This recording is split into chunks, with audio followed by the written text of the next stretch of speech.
So this combination of ideas is important for Kinyras because he's the priest of Aphrodite, but he's Mm. also her lover in some sources. Welcome to Aphrodite Priestess Podcast, a sacred space to connect with the ancient wisdom of the divine feminine. My name is Eleni So. Through my body of work, I want to help you remember, embody, and honor your own divine essence. I am so excited that you're here, and I hope you enjoy this episode. Hello, everyone, and welcome to Aphrodite's Priestess podcast. I'm Eleni, I'm your host, and today I am very happy and honored that I have John Franklin with me. And I personally invited John Franklin because I was very keen to learn more about um, the character we're going to talk today, Kinyras. And John has extensive research and a book dedicated to Kinyras. It is called the Kinyras, the Divine Lyre. But first, before we dive into our discussion for today, I wanted to introduce John, our guest, and say that John is a program director and professor of classics at the University of Vermont, composer and an author, and he began his career studying composition in New England Conservatory of Music, followed by a master's degree and a PhD in classics at the University College of London. His work mainly focuses in the cultural and musical interface between Greece and Middle East, and he composed music in ancient Greek style and wrote several publications, including the one that we're going to focus today. So, how are you, John? Is that correct? Is that good, my description, or do you want to Yes, add perfect. something? No, that's perfect. Yeah, Yeah. Good morning. yeah. Thank you for having me. It's good to be here. Good to Talk have about you. my favorite figure, Kinyras. Yes. As a Cypriot, I was very interested in um, finding your book and then reading your book. Mm, I was just astonished by the information I received, yeah. and for me is as a Cypriot, we know Kinyras as a person, as a king, the king of Paphos. We didn't dive, I think, in in his great offerings to our land.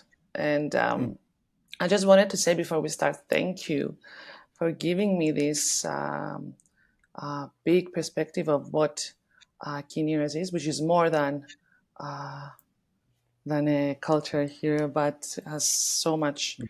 into it. So yeah, thank you for your research, for your work, Yeah. and Thank yeah. you.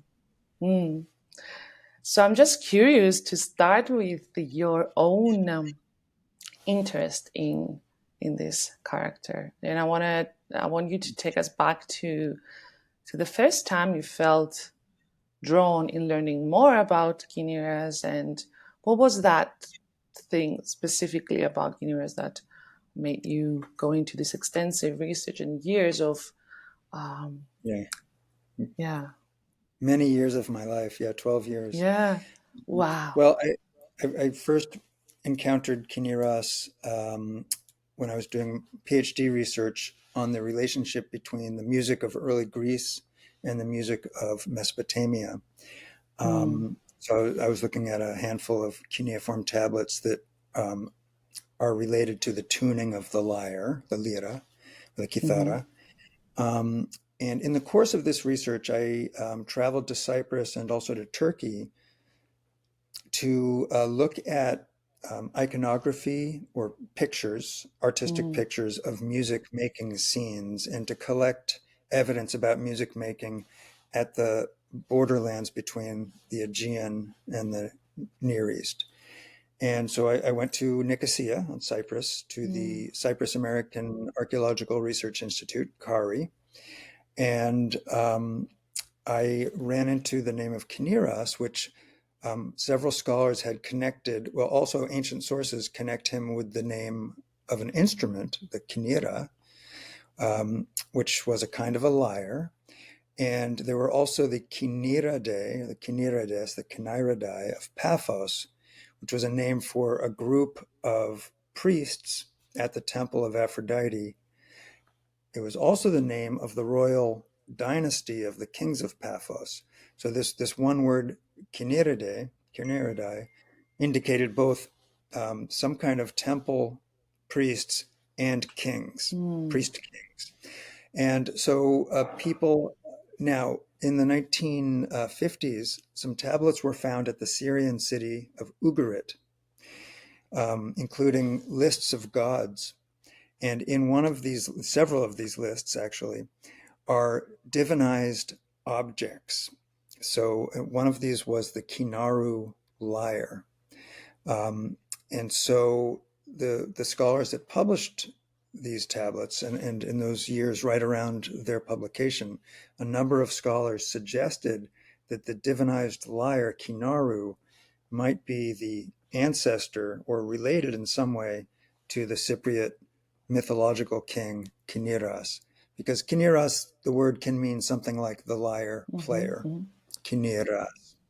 And Ugarit and Cyprus are right across the water from each other. And so this was very intriguing to me. And I started researching the possibility of a connection because I thought the idea of divinized musical instruments could be an explanation for how musical tuning systems could have come from Mesopotamia to Greece, with Cyprus in the middle of that. But it soon became its own problem, or became interested in the question of Kinyras for its own sake, and Cyprus as its own center, instead of a passing, a stepping stone or an intermediate stop between the Near East and Greece. I became interested in Cyprus as its own cultural, unique entity, as an extremely fascinating place. So that's how I began to research the question.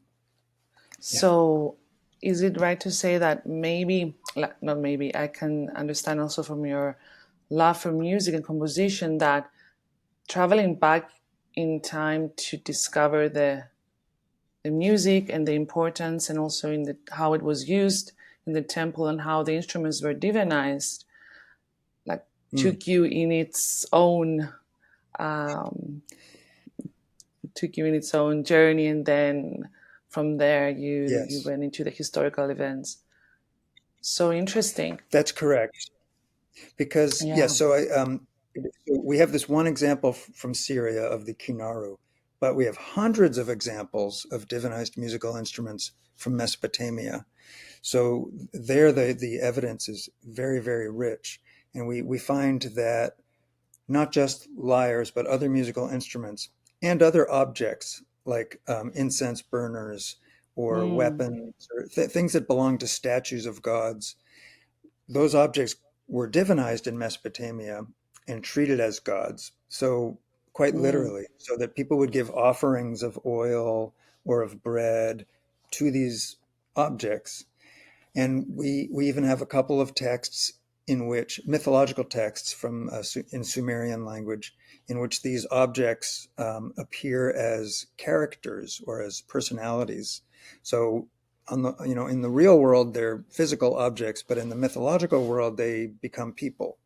And this combination is what seemed to hold the key to the connection between the divinized Kinaru at Ugarit and Kinyras on Cyprus, who has all these different stories.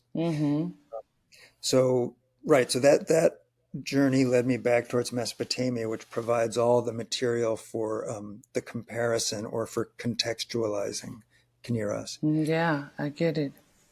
And as we were talking, and also I knew that musical instruments and other objects were divinized. And then as I was reading that in your book, and then I was thinking, is not something different to what other religions are doing today, that we are maybe using an object as a representation of what we believe in. So it is interesting in that case that it was instruments, or it was I think the difference back then that it was used, that object was used in the ceremony. It was a music instrument or an oil or an incense.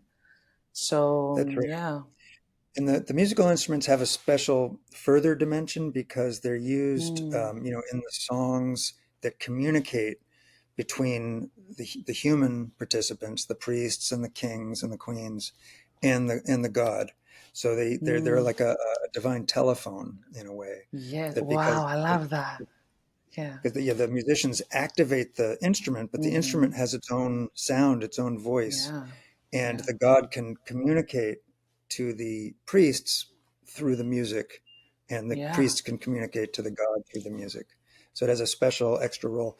And then, as you say, the objects, in a sense, represent the gods. But in the Mesopotamian practice, it's very concrete. So the Mm, objects are not merely symbols of the god, but they're extensions of the god. So the god mm, fills, the god is, transcendent. But if you make a statue, there's a special ritual for bringing the god into the statue, and a ritual for bringing the god into the lyre and into the mm. different objects. So there's not a distinction. They're all the god. Yeah. And so, for Wow. instance, Yeah. something you're interested in is Inanna and Ishtar. These instrument gods were servant. They're in the lists of gods from Mesopotamia. They appear as servant gods. So you have a major god like Inanna or Ishtar, and then you have a list of 5 or 6 or 7 servant gods that are part of the royal court or the palace of the god. And Mm, so it's common for the major gods to have one or more of these music instrument gods as their servants. And we have several examples of um, lyres or harps that are servant gods of Inanna or Ishtar. mm. And sometimes they're even called her lover, her husband or her lover. And so this combination of ideas is important for Kinyras because he's the priest of Aphrodite, but he's Mm. also her lover in some sources. And so, That is so uh, interesting. I want to ask a different question about that yeah, um, because I want to focus on Aphrodite in my research in this podcast. But before that, I wanted to say that it's so interesting what you're saying about the musical instruments that are sometimes, and me sometimes when I go to jamming, when I love music and when I play, there is a moment that you become the instrument, and I see the connection, and the instrument plays you, and I see the connection with exactly. the energy world and the spirit, and I understand how they use it. They Yes, used it to connect with them.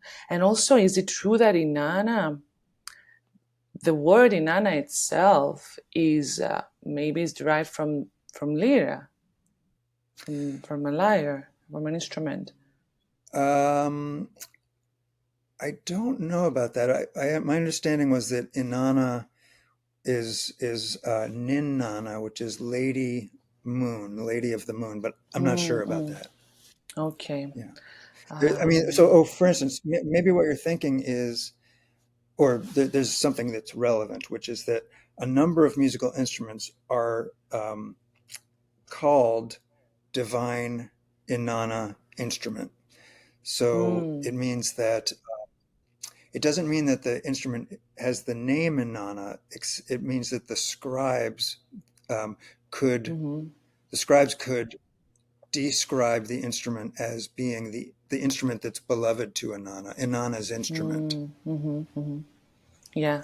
And for those that are starting to dig deeper into the goddess's story, Inanna and Ishtar are the goddesses that can we say that developed into Aphrodite, like they're the goddesses that existed in Mesopotamia, and then we believe that on the arrival in Cyprus and later on became Aphrodite. So Mm. so when you hear us say Ishtar and Inanna, we are talking about the goddesses. We're talking about the same goddess actually. Yeah, So in I should the make a yeah. I yeah, should yeah, yeah, make a quick tell me. correction. Yes. I've mistaken the etymology of Inanna that I read. It's Hmm. not Mistress Moon, but Sky, Mistress of the Sky. So Sky, Mistress of the like the Sky. god Yeah. Anu, Anu is the sky Mm, god. Inanna is mm, sky mistress, I think. But I yeah. don't do a lot of Okay. Sumerian. Yeah, yeah, Yeah. yeah, yeah. And the sky includes the moon and the sun and everything, so it makes sense. Yeah. Um, so in the same way as we're talking about this, in the same way that um, the Syrian goddess arrived on the island, can we say that Kinyras also arrived on the island? Because he's not, we don't find him straight in Cyprus, right? We. Right. So I would say that there was a great goddess of Cyprus from very early times, from Chalcolithic Mm, times. So there was probably, and so eventually with ancient history, you get to a point where you don't know, you can't go farther back, but there must be things farther back. You just can't see them. yes, yes, yes, So yes. from the very earliest times, there is a goddess cult on the island, and Paphos is a very early center where we find figurines. And your viewers could look at the important book by Jacqueline Karagiorgis, the great goddess of Cyprus, for this kind Mm, of evidence. That's probably the single most valuable book to have for all these questions. So I think what happens though is that at a certain point in the Bronze Age, so around from around 2000 BC down to about 1200 BC, there's an international age in the Near East in which Inanna and Ishtar of Mesopotamia, the specifically Mesopotamian goddess, is imported to other regions like Cyprus, and they offer a kind of modernizing interpretation for the native inherited goddess. So there becomes like we say in archaeology, a stratigraphy, several layers. So we find in this international period that different gods and goddesses from around the Near East get associated with each other and reinterpreted in terms of each other. And Inanna Ishtar was an important goddess for the cult of kingship, of royal cults, because in Sumerian literature and Akkadian literature, the goddess is the protector of the king and the sort of the wife of the king, the divine queen that gives the power to the king. And so this idea of the goddess's power legitimizing the king becomes spread throughout the Near East, including on Cyprus. And so I think it's in connection with this particular phase in the Bronze Age that the Kinyras comes to Cyprus with the Ishtar Inanna package of ideas mm, and gets applied to an older Cypriot goddess cult as a way to make it, modern. yeah, it makes sense. And what happens upon his arrival? He's associated with so many things, with copper, with Right, also the temple of Aphrodite in Panepaphos. He's associated with perfume oils, with right.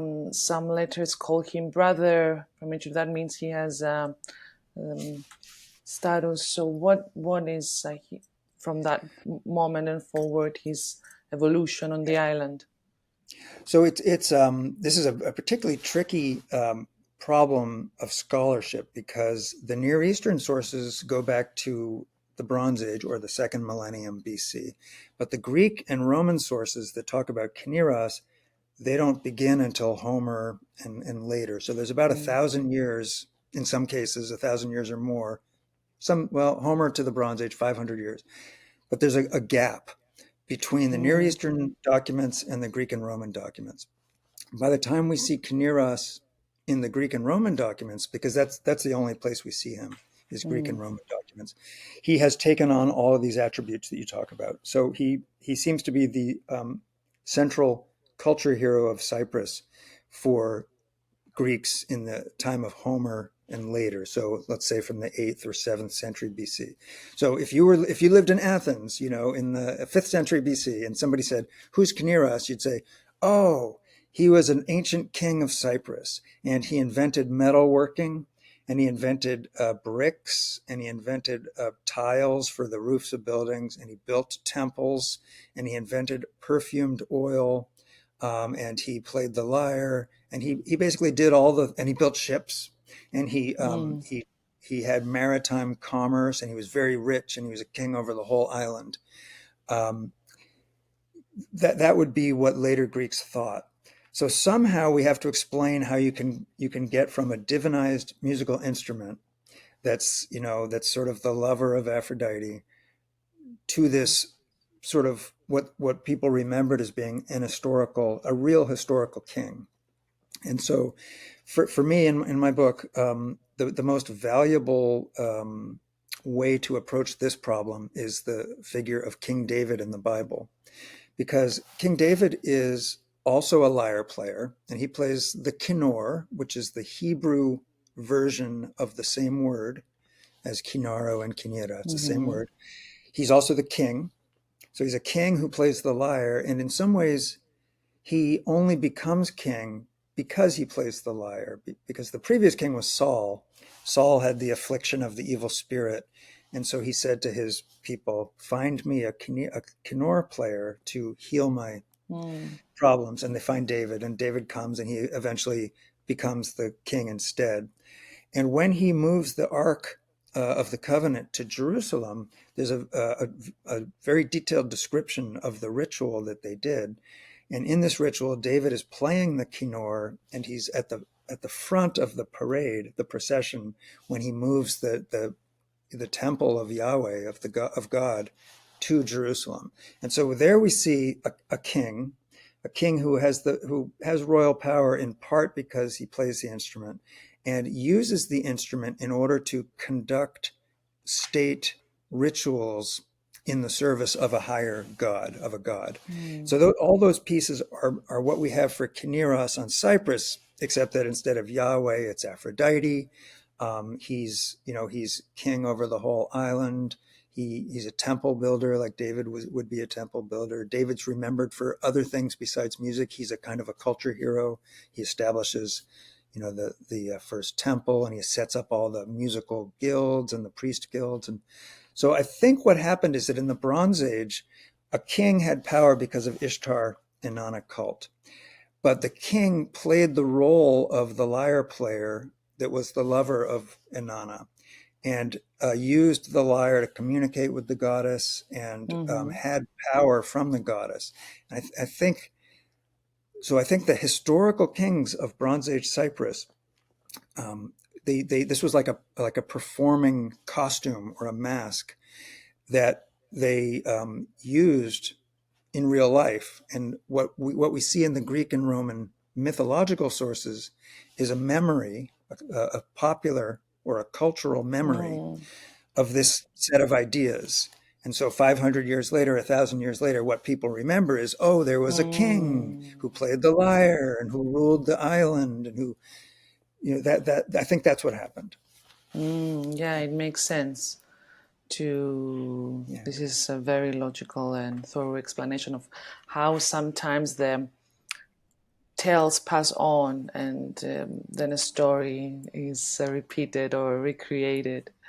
Um, Right. Interesting. Right. So, in terms of his relationship with Kinyras, and like in the book, you call him the beloved priest of Aphrodite. But he's also the Yeah. father of Adonis, the lover of Aphrodite. So this got me a little bit um, confused as to whether also Kinyras was said to be the beloved priest of Aphrodite, and in some um, scriptures, the lover of Aphrodite, but also the father of Adonis.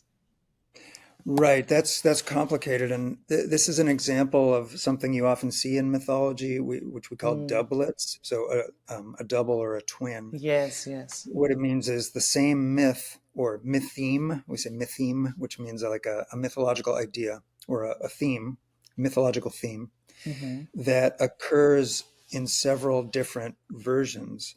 So you have Aphrodite as the lover of Adonis in some myths.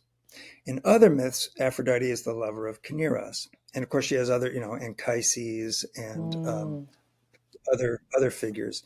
And so sometimes what happens is the different parallel versions of a myth get connected because they're similar, and people will say, how can these both be true?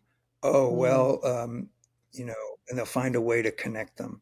And so, possibly in this case, the connection was that Aphrodite and Kinyras have a child, which is Adonis. And then Aphrodite becomes is also the lover of Adonis, which in a way makes her the lover of her own son, which seems unacceptable until you think about the idea that we talked about earlier, that in the Near East, kingship depended upon the love of the goddess. So for each generation of king, if the kingdom passes to the next king, the goddess still has to have the favor, be show the favor to each king, and therefore in a way becomes mm, the lover in each generation. That's one way you could explain it. yes, yes.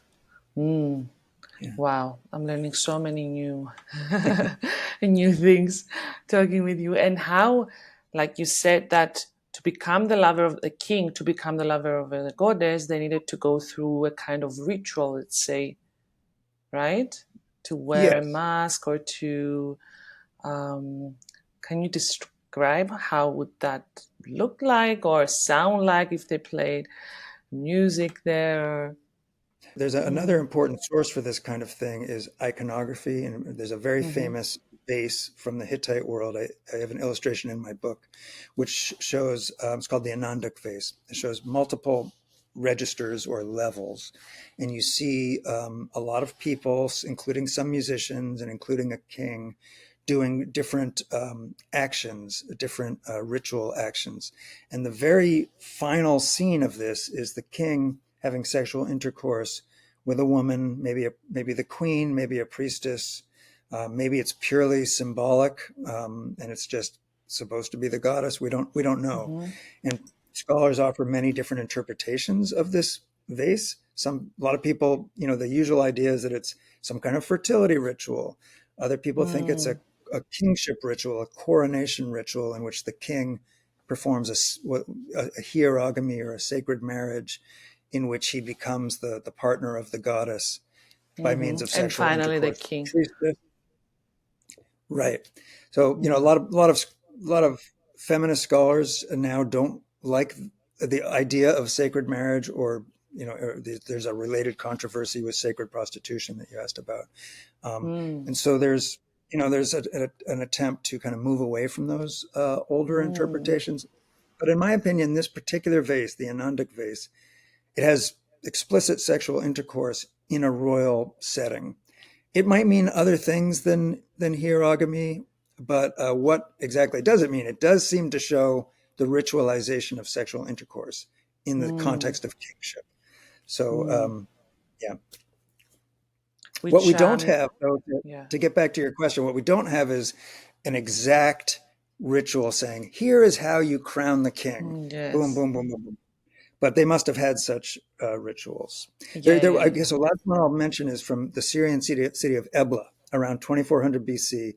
It seems to be something like a coronation ritual or an accession ritual, a ritual where the king becomes a king. And he and the queen go to the tombs, the burials of the royal ancestors, and they spend the night in the royal tombs.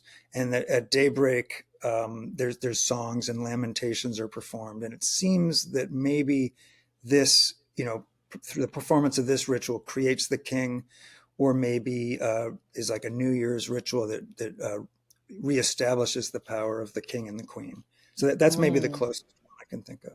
So maybe in a way, getting by spending the night with their ancestors, let's say, maybe like granting their blessings or, Yes, yeah, I think so. so Yeah, interesting. But yeah, in all the version you describe, I can see music as being present always as a part of, yes.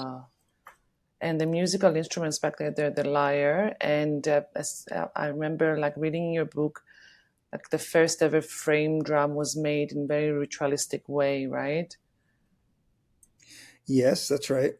We have, so that's a relatively late text that is the tablet. It's a cuneiform tablet, Mm. and it's from the Neo-Babylonian period, so the first millennium BC, like 600 BC.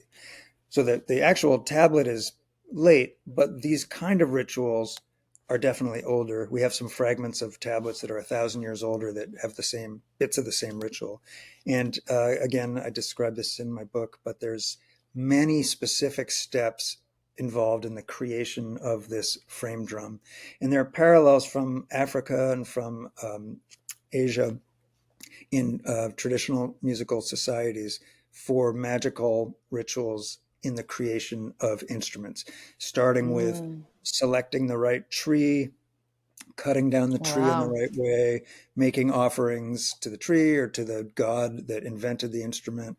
And every step of the way, there's ethnomusicological scholarship that documents the variety of these kind of rituals. So it's not surprising to find something similar in ancient Mesopotamia. Yeah, I'm just curious. You're a composer, Mhm. and you did study some ancient tunes. Can you? Would it be easy if you, for you to just now like tune us into some, not melody, maybe like a tune, or how did it sound like? The was it full instrumental? Was it just um, mm, I don't know how. I'm curious about how it sounded like. This is a lyre, a lyra, or a helis lyre made from a turtle shell. Achilles lyre, This is not a yeah. real, yeah, it's not a real How turtle. did, It's a did fabricated. is it? This is totally handmade. I can it just Yes, transports me back in time. It looks so ancient. Wow. yes. It was made by an Italian artisan called Marco Sciascia. He sells them if people are Mm. interested. It has these kind of tuning pegs. And so tell your viewers that we have about 60 pieces of ancient notated music. Um, Mm. that people can study. And what I can play you briefly is a hymn, a hymnos to Nemesis, the goddess Nemesis. Hmm. This comes from a Cretan composer called Mesamides, who was a musician for the Roman Emperor Hadrian. So this is from the around the early second century after Christ. And so it's maybe very different from what you would hear in the time of King David or Mesopotamia, but it is Mm. an actual piece of music we have. So here we go. Nemesitero essa biuropakia no pithea thugaterdicas a kufa fruagmata thnaton epe saramanti halinoi.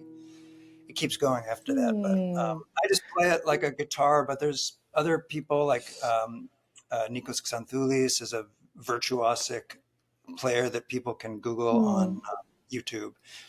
People are all over the instrument. So Um, this was used in just as an hymnos to hymn to Nemesis, but yeah, we don't have any scripts or any notes for the King David period to. right. The one thing we do have. So what I played you is written in Greek, ancient Greek musical notation, which is a combination of symbols and letters. We do have some rudimentary form of notation from ancient Ugarit, where the Kinaru was divinized. And they're hymns. There's a hymn to Nikal, the goddess Nikal. They're written. It uses the names of musical intervals as a kind of chord progression, but it doesn't give us the melody. But there are many Mm, attempts to turn this into music that people can find on YouTube. If you search for Hurrian hymn, Hurrian, Hurrian hymn, mhm, mhm, you'll hear some versions of this. So that would go back to the right period. The only problem is it's not really, it doesn't give us the melody. And so what you hear mhm, is largely speculation. mhm. Okay, I Yeah. see. But hopefully at some point we will be able to find something to just have another sense activated, like a sound. We read, we but yeah, to Yeah. so Yeah. yeah, I wanted to ask you something that you would like to add, or something that surprised you on your research with Kinyras, and that you weren't expecting. Um, Yeah, that's a good question. And you were wondering if where my journey with Kinyras is now. I did spend 12 years working on it, and it took me to many unexpected areas that I would not have ever guessed. For mm, instance, this instrument type, um, in the idea of divinized instruments, there's examples from Egypt that I didn't explore very much. There's mm, examples, in later times, as far east as India. So there's many other parts of this larger musicological problem that I didn't have time to investigate. There's mm, also living cultures of lyre playing in East Africa and in coastal Saudi Arabia, where the musicians have similar traditions and ideas like this. For instance, in Ethiopia, the Begena lyre, this large lyre, is mm, said to have been invented by King David and brought to Ethiopia. There's another mm, version of which Yahweh invented it and gave the idea. So there's still analogous ideas that are alive in places. So that's very interesting. mm. Um, I Do you think guess there is a magic thread that can connect everything together? What was going on with in the this world, like particular figure, yeah, with I the lyre, the music, and how it traveled around. yeah, I think there is because the evidence in Greek and Roman sources for Kinyras as a musician are all very late. They all come from the Byzantine period, and so a lot of scholars before the divine Kinara was discovered at Ugarit, a lot of scholars thought, oh, and the earliest sources like Homer just make him a metal worker or perfumes or vases and that don't talk about music. So a lot of people assumed that the music part was secondary. And they thought it was because the word kineros looks a little bit like Hebrew kinor. And so Christian thinkers in the Byzantine period made this connection uh, anachronistically. But once the Kinaru of Ugarit was discovered, the whole problem got turned on its head, and it started to look like, in fact, the musical dimension was the original dimension, was the oldest. Mm, And so that does kind of show a bit of a magical thread because it shows that these there's really two Byzantine sources that talk about Kinyras as being an even better musician than Orpheus or mm, Tamiris.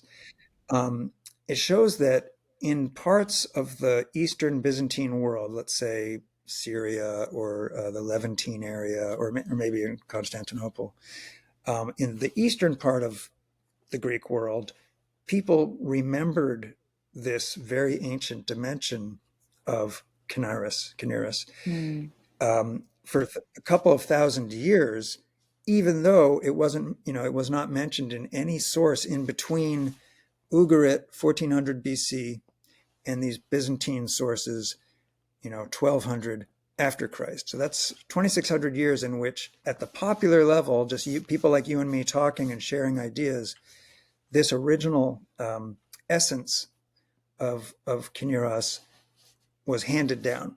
And so it's things like that that make, when you still find Kinyras on the island of Cyprus in the 19th century, in 20th century, and Cypriot scholars are starting to become interested again, or interested in Cypriot figures as opposed to Greek figures, that people still knew who Kinyras was. He was never totally gone. People on the island talked about him as being, from Paphos or being a priest of Aphrodite or a king. So for me, that's the kind of magical thread that runs through everything is popular mm, memory, and it gives you, it encourages, for interests such as you and your listeners have about Aphrodite cult and ritual practices, things like tying cloth to trees for blessings. Those kind of practices can be very, very ancient, and we just have mm, no documentation.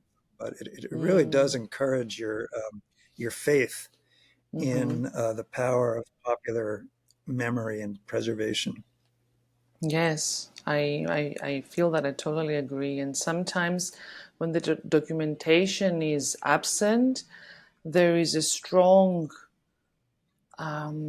spiritual presence. For example, there is a strong pull to, or there is a remembrance, maybe. And okay, as a historian, I cannot say, I cannot say or prove anything that comes very intuitively to me.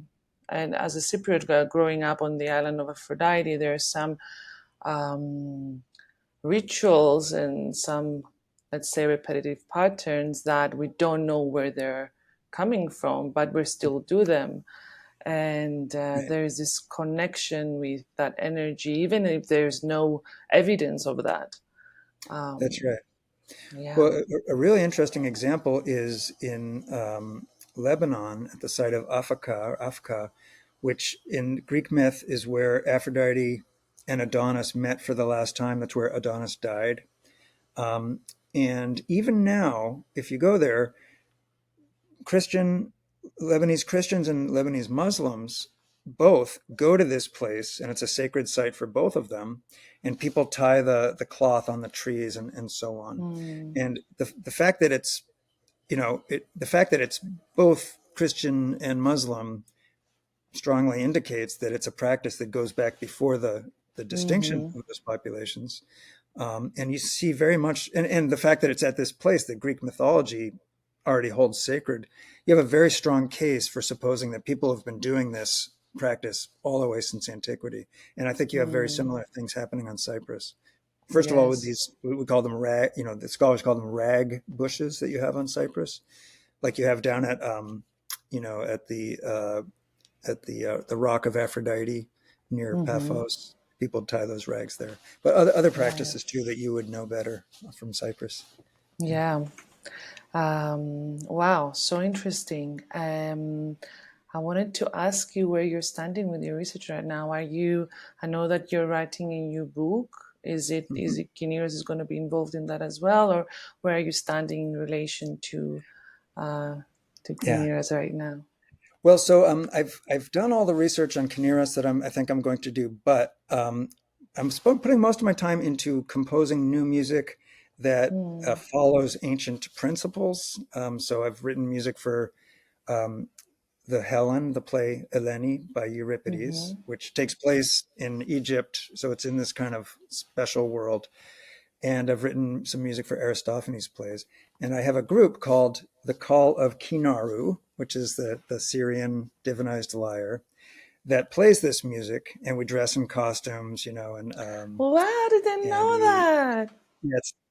yeah, it's pretty fun. So So if people Google interesting. "Call of Kinaru" on YouTube, they'll see some of our performances. So Cult in a or way, I'm call? performing call, Is it Call, the call, like a telephone call call of Kinaro? of, right. I It's like want to Kinaru is come and calling see to you you. play. Do you play live? Yeah. Yeah, we play Really? live. Yeah, we play live. And I play the Kinaru. So in a way, that's my Kinyras is now I am Yeah, Kinyras. I go on stage. Yeah. It's a little bit silly, but it's a amazing. lot. No, I would love it. Is there anywhere that we can listen to your Yes. There's a pieces online or Spotify or?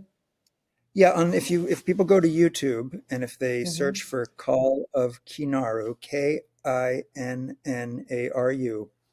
there'll be mhm. some videos. Yeah. Okay, I'll be the first to go to that. So I'm so interested. Wow. Yeah. Thank you so much for being here with You're me, with welcome. Thanks for having me. us. Yeah, it Yeah. was such a pleasure talking to you, and I can feel there's so many things I would like to go into and discover Mm, from your research, from your relationship to music, and from your to Ginaroa to Cyprus. yeah. And yeah, is there anything Well, you would like to add before we close? Or just to wish you luck on your series, your interesting series, and I thank you. hope you will continue to learn a lot of interesting things. Yes, thank you so much. It's a journey that really opens my heart, and yeah, I want to follow it. But thank you for being Okay, part of good. it. It's such Και a χάρηκα πάρα πολύ. pleasure. Okay, Και εγώ, να και είστε καλά. εγώ.